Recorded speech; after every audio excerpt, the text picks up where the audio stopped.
Captain Sarah Chen stared at the massive alien ships through the bridge's main viewport of the ESS Discovery. 3 human exploration vessels seemed tiny compared to the gleaming golden fleet that had suddenly dropped out of faster-than-light travel right in front of them. "Well," she muttered, "this is either first contact or our last day alive." Her crew remained silent, watching the alien ships with a mixture of awe and concern. Lieutenant Rodriguez, the communications officer, suddenly straightened in his chair. "Captain, we're receiving a transmission. Universal translators are processing it now." The main screen flickered to life, revealing a tall, gray-skinned alien with elaborate golden robes. Its 4 eyes blinked in sequence as it regarded the human crew with what seemed like disdain. "Primitive vessels," the alien spoke, its words automatically translated. "You have entered the territory of the Grand Galactic Empire. We have ruled these stars for 10,000 years. Submit to immediate integration or face disciplinary action." Captain Chen raised an eyebrow and glanced at her crew. Most of them were trying to hide their grins. The Empire clearly expected them to be impressed, maybe even terrified. Instead, the human crew found the whole situation rather amusing. "Lieutenant Rodriguez," Chen said with a slight smirk, "please send them our standard first contact package." Rodriguez's fingers danced across his console. "Sending now, Captain. Including the cat videos and memes as per Protocol 69B. The alien leader's face contorted in confusion as their screens filled with images of cats playing piano, classic rickrolls, and an ancient clip of a human falling off a skateboard with the caption, "Me pretending to know what I'm doing." What is this nonsense?" the alien demanded, its composure cracking. "We are the Empire. We demand proper respect." "Oh, we are being respectful," Chen replied cheerfully. "This is how humans say hello. Did you enjoy the cat playing the piano? That's Mozart he's playing, by the way. We're quite proud of both our cats and Mozart." The alien leader's 4 eyes blinked rapidly in different patterns, clearly struggling to process this unexpected response. "Your species is clearly insane. You faced the might of 10,000 years of unified galactic rule, and you respond with, what is this? Why is this small Earth creature pushing objects off elevated surfaces?" "That's how cats test gravity," Chen explained seriously. "They're very dedicated to scientific research." A younger alien in the background could be seen trying to suppress what appeared to be laughter, earning a harsh glare from their leader. "You have 1 planetary rotation to surrender," the alien leader declared, its voice quivering with barely contained rage, "or we will demonstrate why we have ruled the galaxy for 10 millennia." The transmission cut off abruptly. Chen leaned back in her captain's chair, still smiling. "Well, that went better than expected. Lieutenant Rodriguez, please inform Earth Command that we've made first contact and may have accidentally started an interstellar incident with cat videos." "Already done, Captain," Rodriguez replied. Command's response just came in. "They're sending us their entire collection of dog videos for round 2. "Perfect." Chen turned to her tactical officer. "Lieutenant Wang, how are our defenses?" "Shields at full power, weapons ready," Wang reported. "Though I don't think they'll expect our main battle strategy." "Which is?" "Being completely unpredictable and slightly unhinged, ma'am." Chen nodded approvingly. "Humanity's specialty. All hands, prepare for possible combat. And someone queue up those dog videos. If they want a war, we'll give them one. But first, we'll give them a chance to learn about the joy of golden retriever puppies." The crew chuckled as they began their preparations. The next 24 hours would either end in humanity's greatest diplomatic triumph or its most amusing war. Either way, it would be interesting. The Empire's golden ships moved in perfect formation, their quantum-locked weapons charging with brilliant blue energy. Inside the ESS Discovery's bridge, Captain Chen watched the tactical display with growing amusement. "They're so orderly," she commented, sipping her 4th cup of coffee. "Lieutenant Wang, what do you make of their attack pattern?" Wang studied his screens, his eyes widening. "Captain, their formation is mathematically perfect. Every ship is exactly 1,000 meters apart. Their weapon targeting systems appear to be running on quantum calculations that predict where we'll be." "Perfect is predictable," Chen muttered. "Navigator Jackson, initiate random protocol alpha." Jackson grinned. "You mean the drive like a tourist looking for a street sign protocol, Captain?" "Exactly that." The human ships suddenly began moving in completely chaotic patterns. The Discovery spun like a top while moving sideways. The ESS Pioneer started doing loop-de-loops. The ES Adventure appeared to be drawing a crude smiley face with its flight path. On the Empire's command ship, Grand Admiral Zixtal stared in horror at the sensor readings. "Impossible. Their movements make no sense. There's no mathematical pattern." His tactical officer, a younger alien named Velikar, looked confused. "Sir, their ships appear to be dancing. Our quantum targeting can't lock on. It keeps trying to find logical patterns that don't exist." The Empire fired their first volley. Brilliant blue beams of energy shot through space, all missing the human ships by wide margins. The quantum-locked weapons, designed to hit targets by calculating their exact future positions, couldn't handle the randomness of human pilots who were deliberately flying like they'd had too much coffee. "Sir," Velkar shouted, "the humans are returning fire." Small objects started appearing on their sensors, launched from the human ships. "Analysis," Zixtal demanded. "They appear to be small autonomous robots." Velkar sounded uncertain. "They're carrying cleaning supplies." Dozens of maintenance bots, hastily reprogrammed by the human engineers, swarmed the Empire's ships.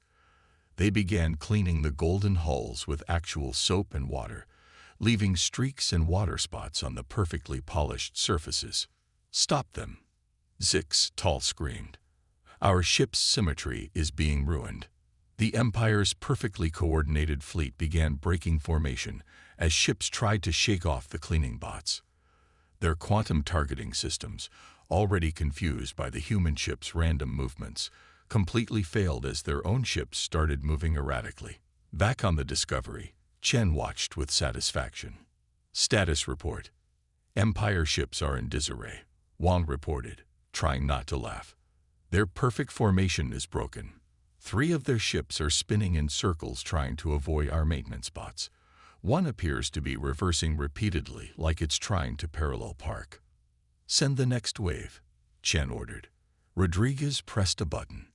"Releasing the rubber ducks, Captain." Hundreds of giant, yellow rubber ducks, each equipped with small propulsion units, emerged from the human ships. They began bouncing off the Empire's vessels, while playing DuckTales theme song on all frequencies. The Empire's communication channel suddenly came alive. "This is Grand Admiral Zixtal. What is the meaning of this? This chaos?" "We call it Tuesday," Chen replied cheerfully. "Would you like to discuss surrender terms? We have more ducks." The Admiral's response was a string of untranslatable sounds that seemed very much like alien swearing. "I think we broke them," Jackson commented. Chen nodded, watching as a rubber duck bounced off the Empire flagship's bridge window. "Imagine how they'll react when we show them what we can do with bubble wrap." The Empire's mighty fleet, with their perfect formations and quantum-locked weapons, had been defeated by rubber ducks, clinging bots, and the human ability to be completely unpredictable. It was just another day for humanity in space. Imperial spy agent Kexavi had finally infiltrated the human ship ESS Discovery after 3 days of careful planning. Disguised as a maintenance bot, the humans had so many random robots wandering around that one more went unnoticed. He crept through the engineering section, expecting to find advanced technology that explained humanity's impossible victories. Instead, he found chaos. "Pass me that duct tape," a human engineer shouted, hanging upside down from a ceiling panel. "The quantum stabilizer is making funny noises again." Another engineer slid across the floor on a wheeled chair, tossing up a silver roll. "Here, I added some glitter to this batch. Makes it prettier. Kexley recorded everything, his four eyes widening in horror. These humans were fixing quantum technology with adhesive strips. His horror only grew when he saw their main engineering console. Coffee rings, so many coffee rings, he whispered into his recorder. They have mugs of stimulant everywhere. How are they still alive? Chief Engineer Maria Santos walked past, on her 5th cup of coffee that hour. Hey, new maintenance bot. While you're here, help me jury-rig this backup system for the backup system's backup. HFY had no choice but to follow. He watched as she deliberately installed a system that was, by her own words, beautifully inefficient. Why? He finally asked, forgetting he was supposed to be a robot. Oh, you're one of those new AI-enabled bots, Santos said, not missing a beat. See, if everything works perfectly, then when it breaks perfectly too. But if everything's a little bit wrong in just the right way, it keeps working even when it should fail completely. On the bridge, Captain Chen was dealing with her own chaos. Status report on the Empire spy. Lieutenant Wong checked his tablet. Engineering is feeding him so much contradictory information that his logic circuits should overload in about an hour. Also, Dr. Martinez is teaching him about cat videos. Excellent. Chen turned to her communications officer. Any word from the other Imperial spies? Rodriguez nodded. 2 had mental breakdowns trying to understand our maintenance schedules. 1 is now writing poetry about chaos theory, and another has requested asylum because, quote, the Empire's perfect symmetry feels empty now that I've seen the beauty of organized chaos. In engineering, Kexley was learning about human shift schedules. You work for how long? He asked, completely forgetting his cover. Oh, sometimes 16 hours, sometimes 20. Santos shrugged, starting her 6th coffee. Depends on how many systems need emergency patches. But when do you achieve perfect efficiency? Santos laughed. Perfect efficiency. That's like saying you want perfect toast. Even if you got it, where's the fun in that? Watch this. She pressed a button, and all the lights in engineering started flickering in sync with an ancient song called Stayin' Alive. But how do you operate like this? Kexley finally broke down and revealed himself, throwing off his robot disguise. The engineers just waved at him. Oh, we knew you were a spy. Santos grinned.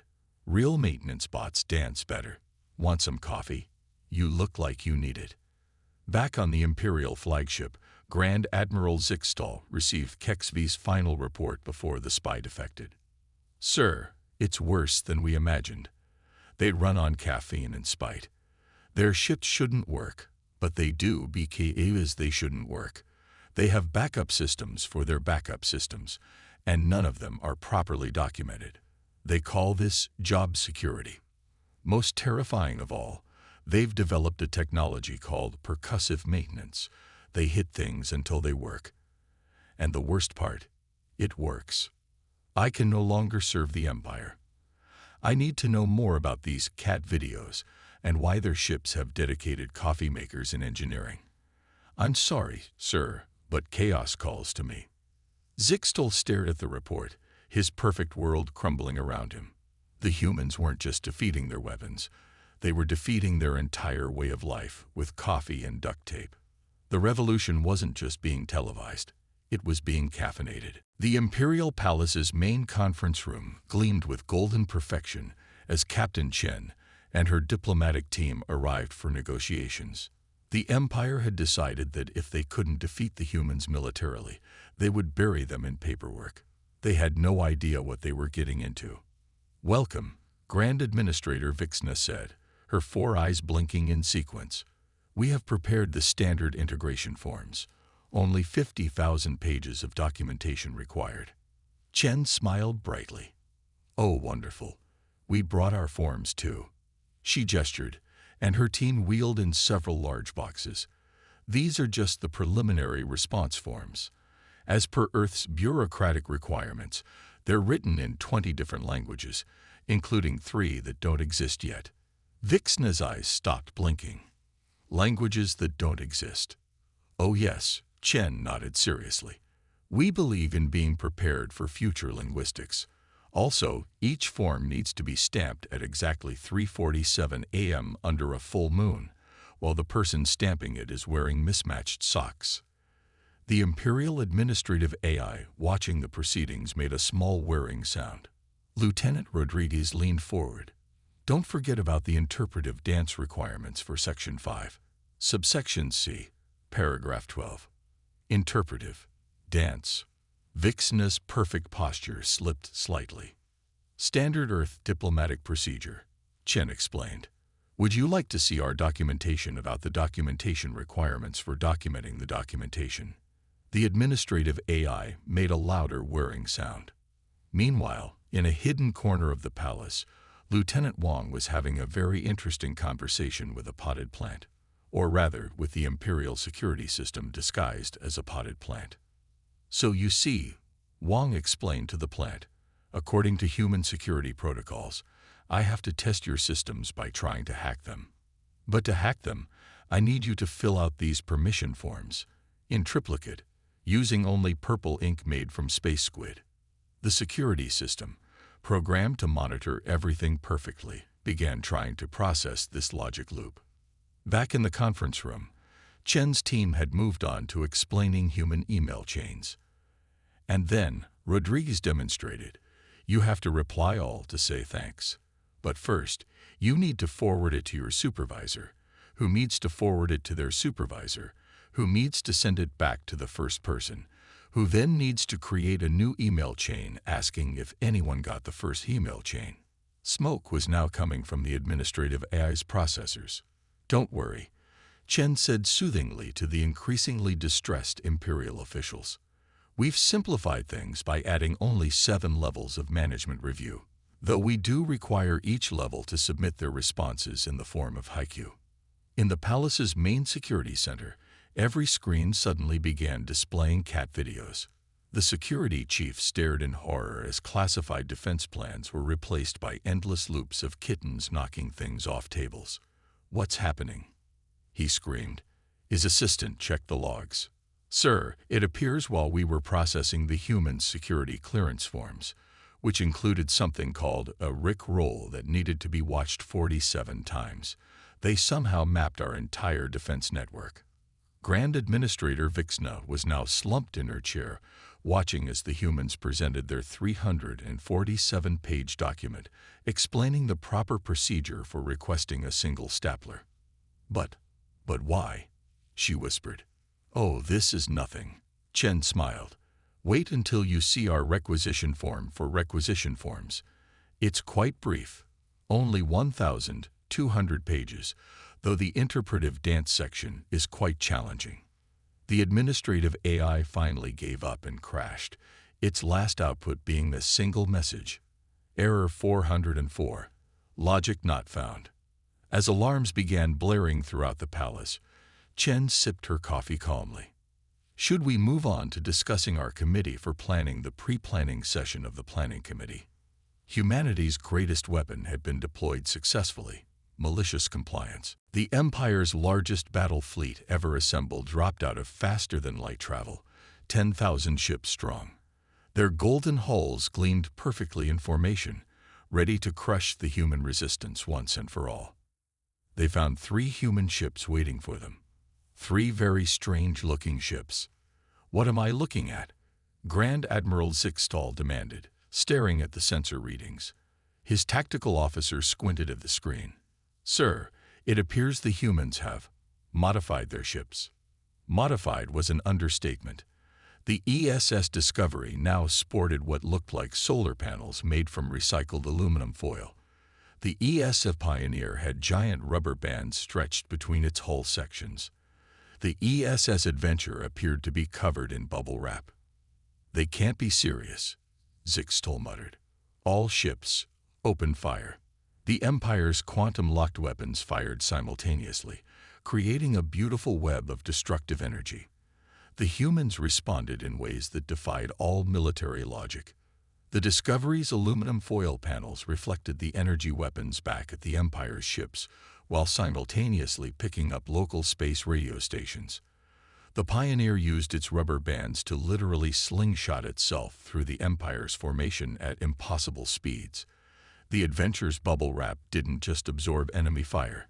It popped with enough force to create shockwaves in space. How? Zixtal screamed. How is this working? On the Discovery's bridge, Captain Chen watched the battle with satisfaction. Status report. The duct tape reinforcements are holding. Lieutenant Wong reported. Engineering says the coffee-powered probability drive is running at 127% efficiency, which should be impossible, but they spilled some energy drink in it this morning, and now it's breaking several laws of physics. Rodriguez raised his hand.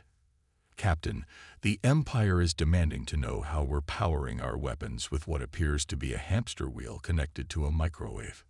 Tell them it's classified. Chen grinned. Also, send them the bill for the aluminum foil. File it under miscellaneous kitchen supplies. In engineering, Chief Santos was having the time of her life. Hand me that paperclip, she shouted to her team. We need to reconfigure the quantum matrix. The quantum matrix runs on paperclips, asked a former Imperial engineer who had defected after the last battle. No, but it will after I'm done with it. Santos replied, wielding the paperclip like a magic wand. Also, someone get me more rubber bands. We're about to make this ship do a barrel roll. Back on the Imperial flagship, Zixtal watched in horror as his perfect fleet was being defeated by office supplies and creativity. One of his ships had been taken out of action after being wrapped in what humans called silly string. Another was being towed away by what appeared to be a giant magnet made from recycled soda cans. Sir, his tactical officer called out, the humans are launching something else. Thousands of small objects emerged from the human ships. The Empire sensors identified them as paper airplanes with tiny propulsion units attached. This isn't possible, Zixtal whispered as the paper airplanes began systematically jamming his fleet's communications by delivering memes directly to their bridge windows. On the Discovery, Chen surveyed their handiwork. The mighty Empire fleet was in chaos, their perfect formations disrupted by ships trying to avoid getting hit by supersonic paper airplanes and weaponized office supplies. Should we show them what we can do with rubber chickens next? Rodriguez asked hopefully. Chen nodded. Launch the poultry projectiles. And someone please document this for the expense report. File it under creative problem-solving resources. The Empire had brought 10,000 ships to the battle.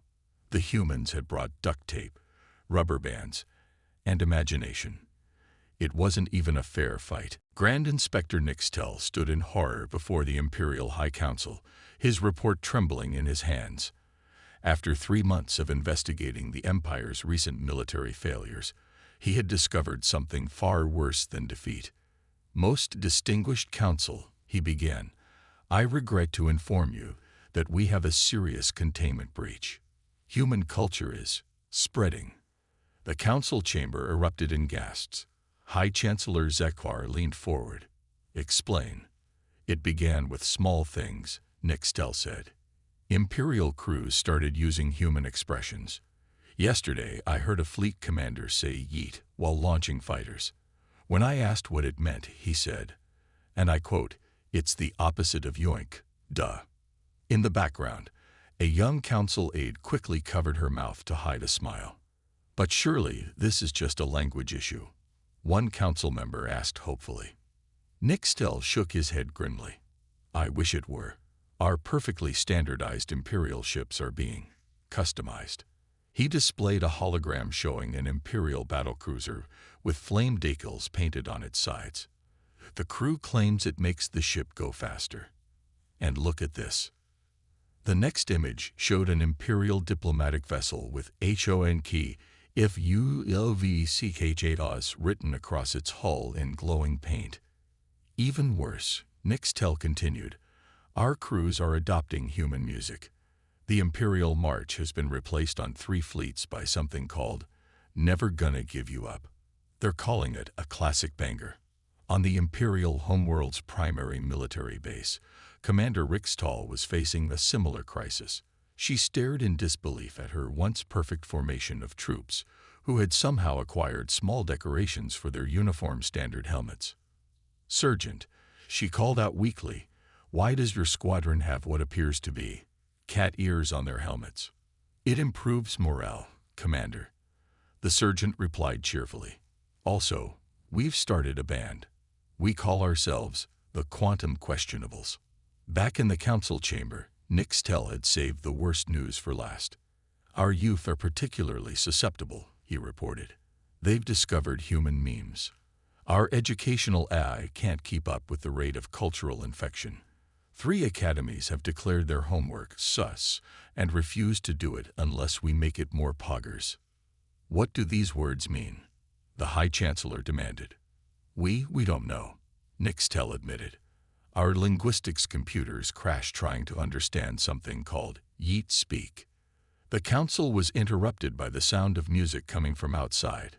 They rushed to the windows to see a group of young imperial citizens doing something unprecedented: dancing. Not the formal, perfect movements of imperial ceremonies, but wild, chaotic, joyful dancing. "What are they doing?" a council member whispered in horror. "I believe it's called breaking it down," Nixtel replied, checking his notes. "Apparently, it's what one does when the beat drops." On the Discovery, Captain Chen was reading the latest intelligence reports with satisfaction. "How's the cultural integration proceeding, Lieutenant Rodriguez?" "Better than expected, Captain. The Imperial YouTube equivalent is now 90% cat videos. Their main social network is full of Empire versions of human memes, and 3 Imperial destroyer crews have requested permission to install RGB lighting because, and I quote, "it looks cool." Chen nodded approvingly. "And the secret weapon? The K-pop we transmitted last week has gone viral. 2 Imperial planets have already declared their intention to start boy bands." The Empire had spent 10,000 years building a perfect, ordered society. It had taken humanity less than 3 months to introduce chaos, creativity, and cat ears. The revolution wasn't just spreading, it was becoming a party. The emergency alert sirens blared throughout the Imperial Palace as High Chancellor HFY received the reports. One by one, Imperial worlds were declaring independence, each in their own uniquely chaotic way. "The Centauri sector," his aide reported, "has declared itself too cool for school and renamed their government the Vibe Tribe." HFY's 4 eyes twitched. "The Orient sector. They formed what they call a meme-ocracy. All governmental decisions are now made by opinion polls using reaction GIFs." Before the Chancellor could respond, the holographic display lit up with dozens of incoming transmissions. Each rebel world had developed its own style of revolution, and none of them followed Imperial protocol for proper rebellion procedures. On the human ship ESS Discovery, Captain Chen was hosting what she called a revolution consulting session. No, she explained to the rebel leader from the Sirius system. "You're thinking too orderly. Try adding more glitter to your protest signs, and have you considered using flash mobs?" Lieutenant Rodriguez raised his hand. "The Betelgeuse Resistance wants to know if they can declare independence using interpretive dance." "Tell them yes." Chen nodded, "but suggest they add a TikTok challenge to really spread the message." In the Empire's main military command center, generals watched in horror as their perfect command structure crumbled. Each rebel world had adopted different human-inspired tactics.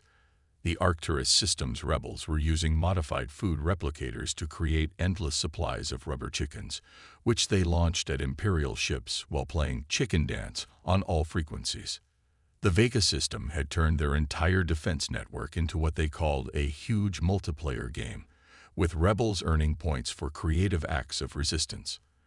And the Procyon system had somehow convinced their Imperial governor to join the revolution by showing him cat videos for 48 hours straight. "Sir," a young officer reported to his commander, "we can't respond effectively. Each rebellion is different, and our standardized counterinsurgency protocols don't account for planets declaring independence through meme warfare." Back on the Discovery, Chief Engineer Santos was running what she called Revolution Tech Support. No, see, you're doing it right, she explained to a rebel engineer over video chat, while sipping her 8th coffee of the day. The duct tape goes on the quantum stabilizer. Then you add the googly eyes.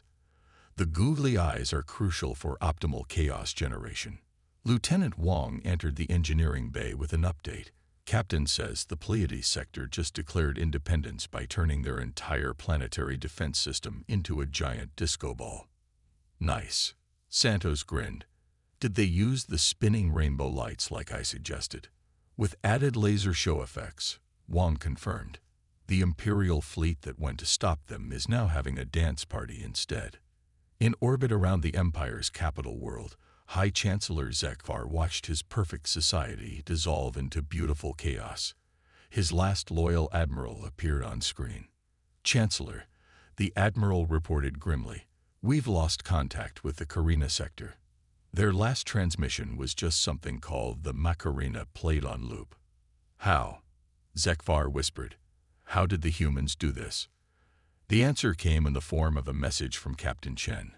We didn't do anything. We just showed your people that perfection is boring, and chaos is fun. The rest, they improvised. As if to prove her point, another sector declared independence by reprogramming all their Imperial announcement systems to play Baby Shark until their demands were met. The Empire had protocols for dealing with rebellion. They had no protocols for dealing with rebellion. It came with a soundtrack and dance moves. The Imperial Palace's grand throne room, once a monument to perfect order, had become the last bastion of the old empire.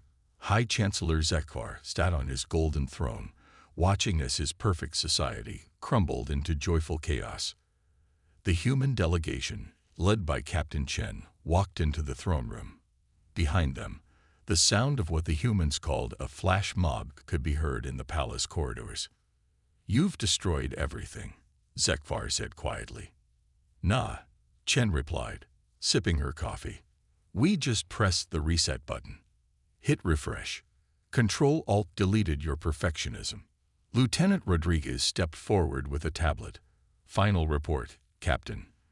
The Empire's communication network has been completely converted into what we're calling Space Twitter. The most trending hashtag is #EmpirePartyTime. And the defense systems? Chen asked. Wong checked his readings. Fully integrated with human meme distribution protocols. Every Imperial citizen now receives their daily orders in the form of cat videos and motivational posts. The palace walls shook as music began playing from somewhere outside. Zekvar recognized it as the human song Dancing Queen. What have you done to my people? He demanded. We didn't do anything to them, Chen explained. We just showed them what they could do for themselves. Turns out, 10,000 years of perfect order leaves people really ready to party. As if to prove her point, a group of young Imperial citizens danced past the throne room's open doors, wearing what appeared to be pajamas with little earth animals printed on them. Chancellor, a palisade rushed in. The Imperial Academy of Science has what? Zekvar asked wearily. They've declared that chaos theory is now their primary field of study. They're calling it vibing with the universe. Chen grinned. See, they're getting it. Now about those surrender terms. Terms. Zekvar laughed bitterly. What terms could possibly matter now? Well, Chen pulled out a document covered in coffee stains and doodles. First, we're going to need you to accept that Friday is now officially Pizza Day across all former Imperial space. Pizza. Trust me, it's important. Second, every citizen gets a pet. Or a plant. Their choice. Third, casual dress code becomes standard for all official functions. The document went on, each term more focused on bringing joy and freedom than punishment or control. The Empire hadn't just been defeated, it had been transformed. And finally, Chen concluded all Imperial ships must have at least one fun modification. Flame decals, racing stripes, or those little fuzzy dice things. Designer's choice. Outside, the Revolution Party was in full swing. Former Imperial citizens danced with humans, sharing memes and snacks. Someone had turned the Imperial Palace's main defense shield into a giant disco ball.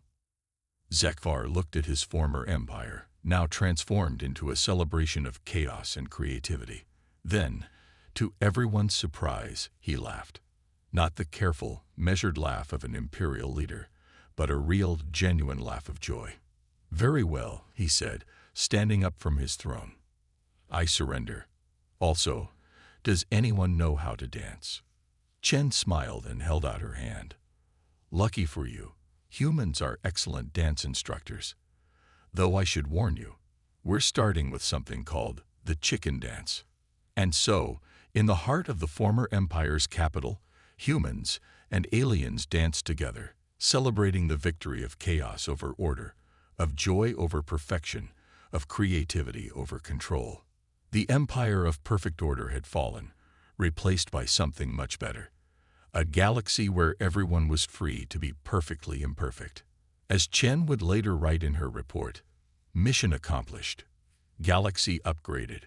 Party successful. P.S. We're going to need more coffee."